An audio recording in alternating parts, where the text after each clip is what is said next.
Bonjour à tous, ici Papa Kadiga. Excusez-moi une fois de plus, je commence par trouver ce moyen intéressant, même s'il rend les gens paresseux.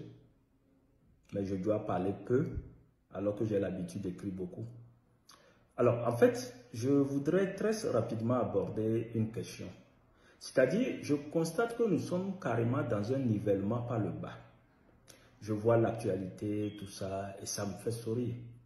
Ça me fait sourire parce que ce que j'appelais il y a quelque temps de cela la constitution de contrebande, finalement disponible, promulguée à une date après les élections législatives, mais j'apprends subitement que les gens qui ont été élus sous la base d'une autre constitution, dans leur règlement intérieur, veulent travailler avec la constitution qui a été promulguée après le scrutin, ou normalement par lequel ils ont été élus sous une ancienne constitution.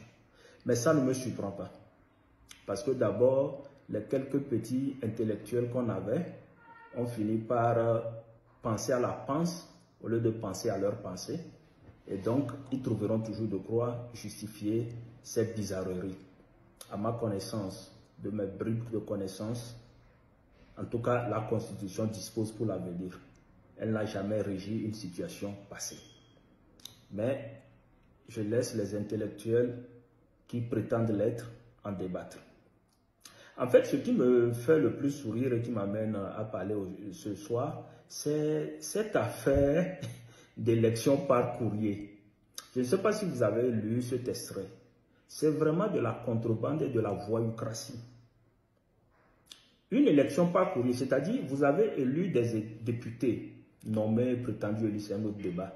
Mais ils sont majoritaires à l'Assemblée nationale, mais ils ne décident pas à l'Assemblée nationale. C'est leur parti qui envoie un courrier pour décider en leur nom. D'abord, nous consacrons deux choses. Dans tout ce qui se déclare être de régime de type parlementaire, avant d'être chef de la majorité parlementaire, il faut avoir une base, il faut avoir été élu. Au Togo, on dit non.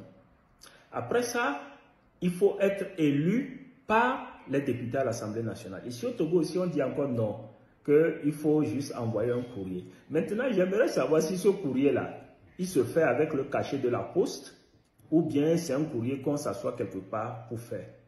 Imaginez, parce qu'aujourd'hui, tout porte à croire que Faure Gnassingbé cherche à s'accrocher. Donc, on pense que Faure Gnassingbé peut écrire lui-même un courrier et dire que le parti s'est réuni et on l'a désigné comme président du Conseil des ministres. Mais imaginez si demain Faure Gnassingbé n'était pas là.